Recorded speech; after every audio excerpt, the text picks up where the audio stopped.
Lorsque Jésus va ressusciter la fille de Jaïr, il ne prend que peu de témoins, Pierre, Jacques et Jean, qui sont ses intimes. Mais surtout, un petit peu après, il nous est dit que Jésus a mis tout le monde dehors. Et pourquoi est-ce qu'il a mis tout le monde dehors? Parce que les gens commençaient à faire de l'ironie. Lorsque Jésus a dit « la fille n'est pas morte, elle dort », les gens commencent à se moquer de lui et à faire de l'ironie. Et c'est ça que Jésus veut nous enseigner. L'ironie, la moquerie n'entrent pas dans la résurrection et Jésus met tout le monde dehors. Et d'une certaine manière, la moquerie et l'ironie est diamétralement opposée à la résurrection. Qu'est-ce que c'est que la moquerie et l'ironie? Quelqu'un qui est moqueur et qui fait de l'ironie, même quand il voit quelque chose de grand, il cherche un petit côté pour pouvoir se moquer, pour pouvoir casser les choses. La résurrection est diamétralement opposée à ça.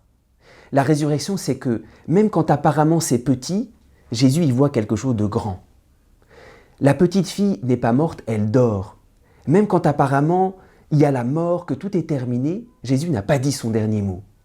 Quand apparemment c'est mort, Jésus voit une espérance, quelque chose de grand qui va jaillir de par la puissance de Dieu. Alors cet évangile, c'est pour nous enseigner que, à travers la résurrection de la fille de Jaïr, non seulement il y a la victoire sur la mort, mais il y a la victoire sur l'ironie des hommes. Et cet évangile est comme pour nous dire, si tu veux vivre de la résurrection, c'est pas seulement d'attendre la résurrection au dernier jour, c'est de chasser tout esprit ironique, tout esprit désabusé, qui voit les choses par leur petit côté et qui n'entre pas dans l'espérance de Dieu.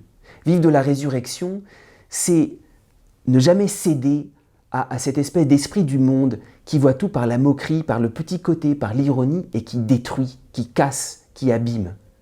La résurrection, c'est cet esprit que Jésus nous communique, qui relève toujours et qui entre dans cette espérance invincible de Dieu. Pour Dieu, rien n'est mort. Tout est en attente, c'est un sommeil qui est en attente de la révélation, de la grandeur de Dieu dans notre vie.